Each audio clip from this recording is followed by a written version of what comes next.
Halo, selamat pagi pemirsa. Bagaimana kabar Anda pagi hari ini? Semoga selalu sehat dan juga selalu bahagia dimanapun kapanpun Anda berada. Senang sekali saya Oke Resandi bisa kembali menyapa Anda dalam iBreak edisi hari ini dan kita akan berbicara tentang satu fakta menarik yakni Surabaya Smart City. Kita tidak membahas tentang Surabaya Smart City-nya, tapi satu hal yang bisa menunjang Surabaya sebagai Smart City. Karena kalau kita berbicara Smart City pemirsa, Smart City adalah satu penggunaan teknologi komputasi cerdas untuk mengintegrasikan berbagai komponen penting, mulai dari layanan hingga teknologi-teknologi dalam kota. Setidaknya ada 6 komponen yang bisa mengatakan sebuah kota itu adalah masuk dalam Smart City, mulai dari Smart Government, Smart Environment, Smart People, Smart Living, ada juga Smart Economy hingga Smart Mobility. Nah, Smart Living, bagaimana kita berbicara tentang hidup secara pintar? Nah, salah satunya adalah dengan membayar parkir dengan kris atau scan barcode yang sudah sangat ngetren untuk transaksi makanan, minuman, atau bahkan ketika kita naik ojek online. Nah, tentu ini membutuhkan sosialisasi lebih lanjut dan juga seperti apa teknisnya. Tapi sebelum saya perkenalkan dua narasumber yang sudah menemani saya di studio, ada satu terlebih dahulu paket pengantar untuk Anda, kita saksikan bersama-sama. Kita pembayarannya. Susah nggak ya kalau pakai ini? Kita kan kayaknya gampang. Tinggal kita bayar itu aja. Jadi nggak repot-repot ya? Iya. Kalau pemakaiannya tahu nggak gunanya, cara makainya? Masih belum. Masih belum. Tapi setuju ya untuk Setuju. ini ya? Setuju nggak? Ya setuju sih karena kan biasanya kalau bayar parkir di beberapa titik di Surabaya apalagi tempat wisata tuh kadang ditarik lebih mahal. Jadi bingung kadang bayar 3.000, 2.000, ada yang 5.000, 10.000 gitu. Kalau ada kris kayak gini jadi semuanya sama bakal 2.000 gitu. Dan gampang juga, nggak perlu nyediain uang kecil, tinggal scan gitu karena udah biasa bayar pakai e-money sih lebih sering. Ini di tempat-tempat lain ada nggak seperti ini? Apa sudah menyebar atau bagaimana? Ya setahu saya sih ada di daerah Balai Kota, terus di Taman Bungkul itu juga ada gitu. Cuman yang waktu itu katanya ada di Jalan Tunjungan, cuman kok kemarin saya kesana masih belum ada. Belum ada ya? Tapi setuju ya dengan penggunaan digital yang terbaru ini ya? Setuju banget biar nggak ada jukir Natal. Digitalnya setuju nggak? Setuju, karena kan kalau memang nggak punya uang parkir atau nggak punya uang cash kan bisa pakai dana ya. Kalau saya kebetulan pakai dana sih. Penggunaannya susah nggak? Nggak. Kalian Apa? sudah biasa kan untuk scan di tiketnya kan biasanya sudah ada barcode-nya. Nggak susah ya? Nggak. Kalau diterapkan mulai ini ke beberapa tempat, ada gimana Pak? Kayak contohnya di Siola itu kan ada di sini juga ada, gimana? itu ya efektif kalau menurut saya, soalnya kan saya jarang punya uang kecil, bahkan kadang kalau parkir kan nyusul kembaliannya kan mesti apa nih nggak punya gitu loh. Kalau pakai kris kan bisa Lebih mudah gitu ya? lebih mudah. Oke, tadi adalah Vox Pop atau satu jawaban dari beberapa masyarakat kota Surabaya atau kota Pahlawan terkait dengan bagaimana penerapan pembayaran scan QR dalam teknis untuk parkir di tepi jalan umum. Nah, lebih lanjut tentang bagaimana teknisnya, kita akan bahas dengan dua narasumber yang sudah menemani saya pagi hari ini. Ada Pak Tunjung Iswandaru, Kepala Dinas Perhubungan Kota Surabaya. Selamat pagi Pak Tunjung. Selamat pagi Mas. Kabar sehat Pak Tunjung? Alhamdulillah sehat. Alhamdulillah. Di antara kami berdua sudah ada yang paling ganteng yang sudah sering kemari. Selamat pagi Mas Abdul Ghani Mukhlasin, DPRD Kota Surabaya. Sehat kabarnya Cak? Alhamdulillah sehat. Alhamdulillah sehat. Cak Guni, saya ke Pak Tunjung terlebih dahulu. Iya. Pak Tunjung, terkait dengan bagaimana penggunaan scan QR atau kris pembayarannya untuk parkir di tepi jalan umum. Sejauh ini memang masyarakat mengatakan ada yang setuju, ada beberapa yang tidak, karena bagaimana akhirnya kita nggak perlu menyisikan uang kecil-kecil, nggak perlu repot-repot. Tapi sejauh ini apakah memang sudah tersosialisasi dengan baik, Pak Tunjung? Ya, jadi ini merupakan upaya pemerintah ya Mas ya, pemerintah kota untuk memberikan layanan yang baik pada masyarakat. Ya. Ya, seperti yang tadi disampaikan bahwa sekarang udah beralih pembayaran dari tunai banyak menjadi non tunai. Betul? Kita makan, kita minum kopi segala macam udah tidak asing lagi dengan QR, Iya. ya dengan kris, sehingga harapannya ini lebih memudahkan ya, lebih transparan, akuntabel ya. Nah, jadi sosialisasi sudah kita lakukan dari tahun kemarin, kita udah uji coba di beberapa titik, bahkan yang sudah permanen itu kita lakukan di seputaran Balai Kota dan Taman Bungkul ya Mas Yeah. ya, itu bisa menggunakan kris di situ, salah satu metode pembayarannya. Meskipun di situ ada dengan parkir meter juga kita bisa tapping di situ juga ya. Ya harapannya ini mengedukasi masyarakat untuk mau bisa dan mau menggunakan kris kan gitu. Ya. Itu sosialisasi kita lakukan terus meskipun mungkin belum semua lapisan masyarakat yang mengetahui, tapi bertahap kita lakukan sosialisasi untuk mengedukasi masyarakat. Demikian Mas. Siap. Memang kalau orang-orang sekarang itu lebih seringnya mending ketinggalan dompet daripada ketinggalan handphone. Karena di handphone kita bisa kontak sana sini, kita bisa lakukan pembayaran apapun itu sehingga memang lebih praktis. Nah, smart living dan juga smart economy. Cak Goni, melihat bagaimana Surabaya sekarang memang ingin mendorong smart city dan salah satunya adalah dengan pembayaran non tunai untuk parkir di tepi jalan umum dengan menggunakan scan barcode ataupun kris. Bagaimana dari masyarakat menanggapinya? Ya, kami melihat gejala perkembangan zaman ini kan tidak bisa dihindari. Jadi ya seyogyanya kita harus siap, walaupun memang ada beberapa sedikit protes, sedikit kecemasan perihal persoalan perubahan ini. Tapi apapun itu, pemerintah kota mencoba memberikan pelayanan yang terbaik. Ketika beralih menjadi smart city, ya semuanya juga harus berubah dalam konteks apapun. Kayak kalau kita ini di luar negeri saja, mau naik bus saja sudah tidak perlu membawa apapun, cukup dengan kartu maupun HP yang ada itu tinggal scan. Nah dari situ kita bisa melihat bagaimana kota Surabaya ini tergerak sesuai dengan semangatnya Pak Wali dalam artian untuk memberikan pelayanan yang terbaik. Dan kita bisa melihat ternyata banyak beberapa laporan setelah ada sedikit uji coba perihal persoalan ini ada kenaikan. Lah berarti di sini ada apa? Cuman tinggal nanti dikomunikasikanlah demikian lebih lanjut perihal persoalan regulasinya seperti apa. Jadi saya berharap ini tidak hanya hanya sebatas wacana saja. Tapi saya berharap ada kurang lebih 1.000 lebih titik parkir itu mungkin bisa diterapkan secara keseluruhan. Nah, kalau itu diterapkan secara keseluruhan, paling tidak kita bisa mengestimasi pendapatan dari parkir itu seperti apa. Karena apa? Memang kota Surabaya ini kota metropolitan terbesar kedua setelah Jakarta. Problematika kemacetannya juga luar biasa. Maka saya berharapkan nantinya ketika ini sudah ditata, berarti apa yang harus dilakukan? Parkirnya pun paling tidak memiliki kenyamanan, keamanan dan sebagainya itu. Nah dari dasar itu masyarakat pun juga semakin cerdas menyikapi ini semua. Ya, adanya pembayaran non tunai untuk parkir ini menjadi satu layanan dari pemerintah Kota Surabaya untuk masyarakat untuk memudahkan juga sehingga nggak perlu ribet-ribet menyisikan uang kecil, cukup dengan HP saja sudah berhasil. Dan juga tentu yang ingin ditanyakan nanti adalah apakah semua kantong-kantong parkir di Kota Surabaya akan demikian seperti kata Cak Goni tadi ada 1.000 lebih titik parkir. Jangan kemana-mana, kami segera kembali usai jeda berikut.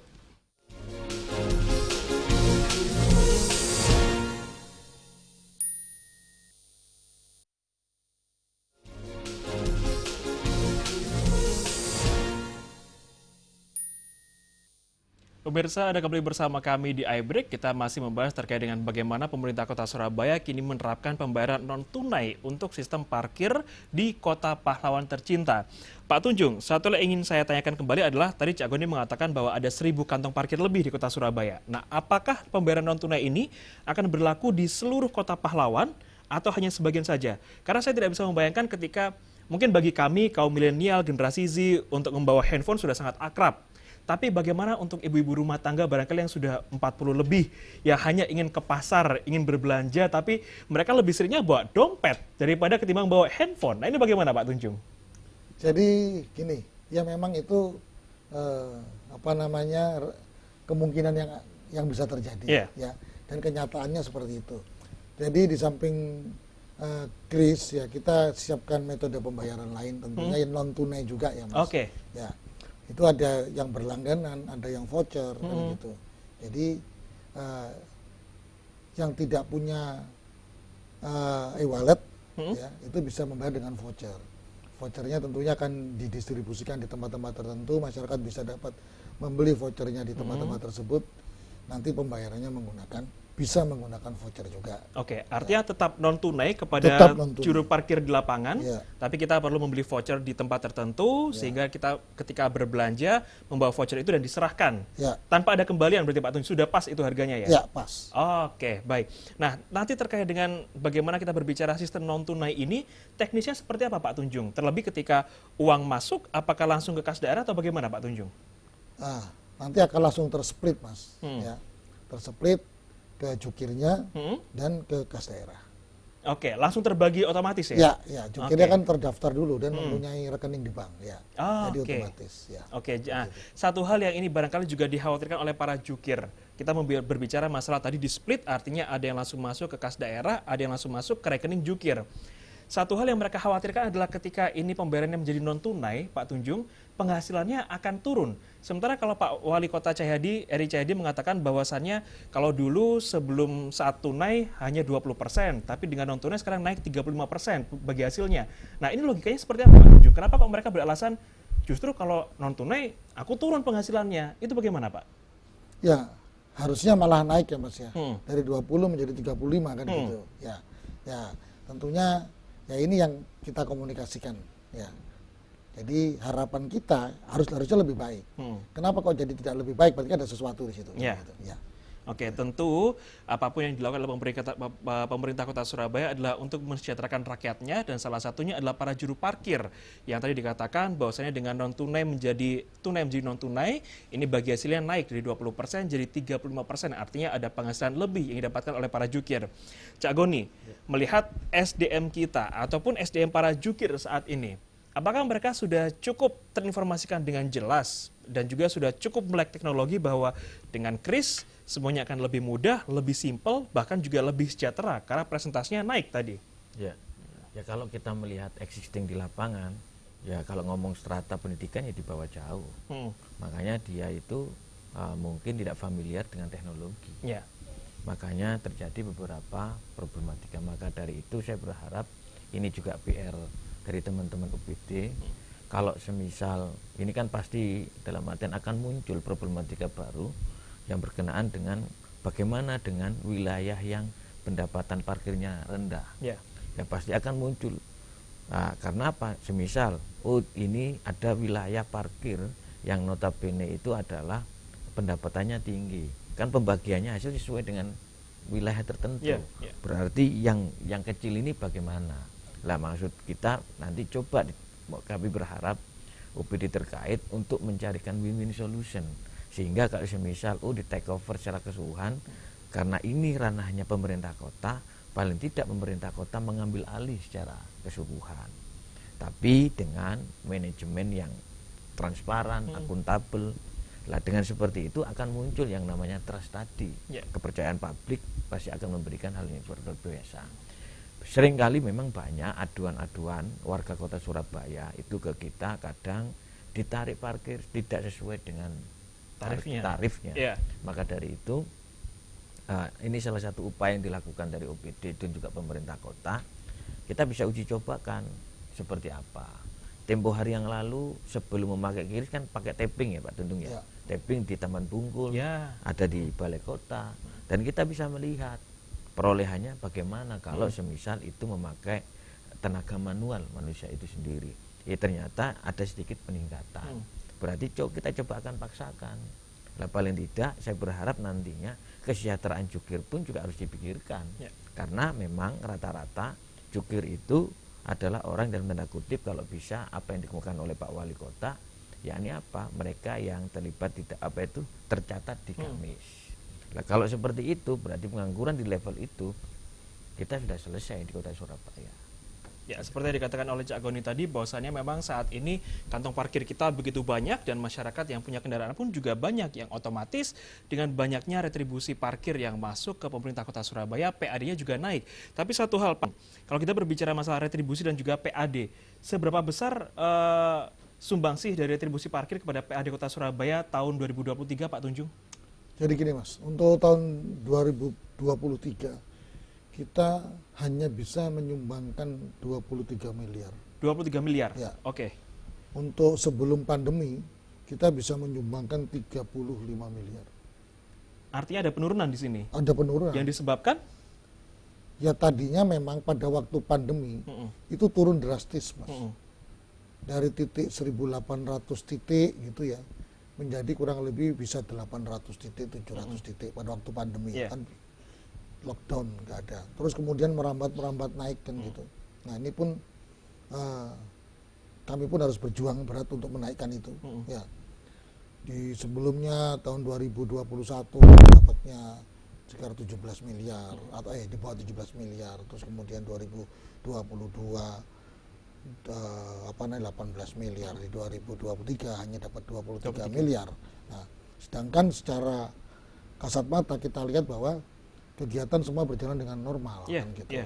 Nah, berarti kan kami pun juga dituntut untuk mengembalikan atau meningkatkan pendapatan tersebut sesuai dengan real yang ada di lapangan gitu. Nah, dengan adanya perubahan sistem pembayaran ini, target 2024 ada di angka berapa Pak Tunjung? 65 miliar. 65 miliar. Ya. Oke, dari 23 miliar target retribusi parkir untuk Kota Surabaya di tahun ini adalah 60 miliar, 64 Pak ya? 65 miliar rupiah. Nah, tentu ini bukan angka yang main-main.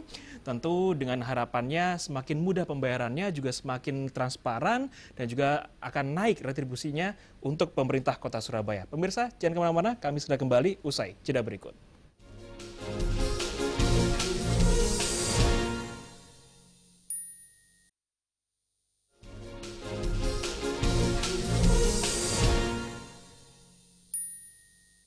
Terima kasih pemirsa, Anda masih bersama kami di iBreak. Saya masih ditemani oleh Cak Goni dan juga Pak Tunjung. Kita membahas terkait dengan bagaimana Kota Surabaya di tahun 2024 ini semakin menggalakkan pembayaran parkir dengan menggunakan non-tunai. Bisa dengan kris atau dengan voucher, tadi Pak Tunjung mengatakan.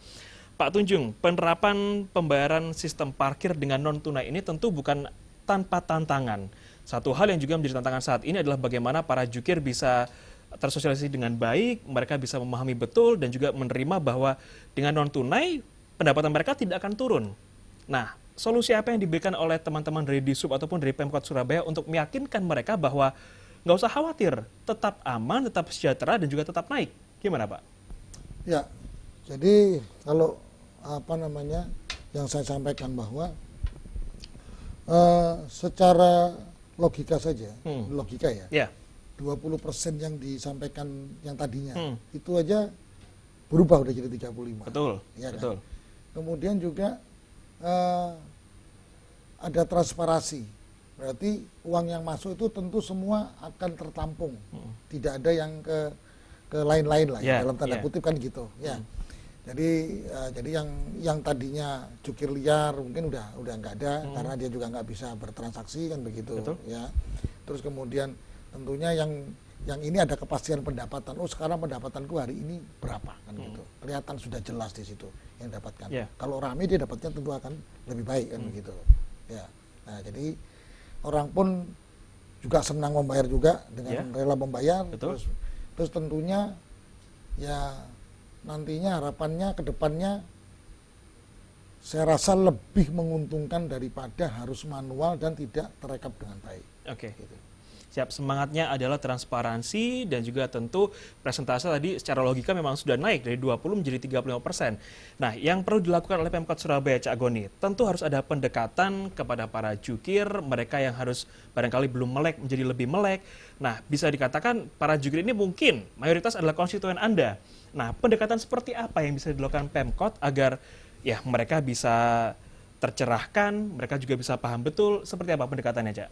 Ya, paling tidak yang kita lakukan adalah mensosialisasikan.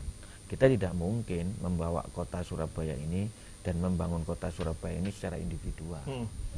Nah, kita bisa melihat di sektor perparkiran itu dalam kebetulan ini kan bidang kita. OPD terkait itu Disub itu adalah menjadi mitra kita dalam artian seringkali memang ini menjadi sorotan. Jadi sorotan dalam artian loh, kok di sini ada kebocoran dan sebagainya seperti itu. Seringkali kita diskusi dengan Pak Tundung untuk mengevaluasi triwulanan itu, ya dia paparkan kondisi di lapangannya seperti ini. Kita berulang kali dalam artian ngomong terkait dengan parkir prabayar Pak Tundung ya. Cuman kan bagaimana kesiapan resources yang di lapangan ini seperti apa. Berarti dari sini Pak Wali menangkap, dalam artian ya mengajak secara keseluruhan untuk mengedukasi. Toh banyak sekali kadang jukir liar seringkali ditemukan dan sebagainya, rompi itu dia pesan sendiri dan sebagainya, kartu nama bisa dicetak seenak jidat itu. Nah dari sini kita bisa melihat pingin pengelolaan dari pendapatan parkir ini bisa dilakukan secara cermat, detail dan transparan. Dari situ sektor ini bisa ketata dengan baik. Jadi banyak sekali kalau jukir itu tidak tertata dengan baik, SDM-nya tidak tertata dengan baik, kadang ya pelayanannya seperti apa. Berbeda dengan mereka yang secara profesional terdidik. Lah problemnya adalah saya berharap nantinya saya berkenaan dengan kesejahteraan para jukir ini. Lah kesejahteraan jukir ini pastikan, contoh kalau dia punya keluarga, anak-anaknya pendidikannya bagaimana. Paling tidak itu yang diintervensi, sehingga kos untuk mengeluarkan itu, anggaran untuk mengeluarkan itu sudah di take over oleh yang lain.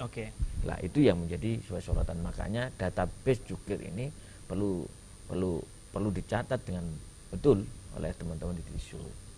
Nah dari situ kita bisa melihat kenapa muncul angka targetnya 65 miliar. Ya kan? Saya berharap itu berdasarkan kajian yang sudah dilakukan oleh teman-teman baik secara akademisi maupun apapun. Intinya kayak semacam feasibility study. Nah, sehingga apa teman-teman yang ada di Disub ini enak sesuainya. Kalau misal targetnya tidak sesuai dengan apa yang diharapkan di lapangan ya kacau juga. Ya kan, itu yang sering kali kita lakukan. Jadi banyak hal yang harus kita benahi, ya terutama SDM-nya juga harus ditata, sehingga kesadaran bahwasanya itu ini bukan untuk siapapun, tapi ini akan dikembalikan oleh dari pemerintah kota ke warga dalam bentuk pelayanan yang terbaik kepada warga. Betul. Nah, semangatnya adalah pelayanan kepada warga Kota Surabaya. Pak Tunjung, terakhir kira-kira kapan target Disub Kota Surabaya agar seluruh titik kantong parkir di Kota Surabaya bisa beralih dari tunai menjadi non tunai? Apakah akan berlaku secara keseluruhan atau gimana, Pak Tunjung?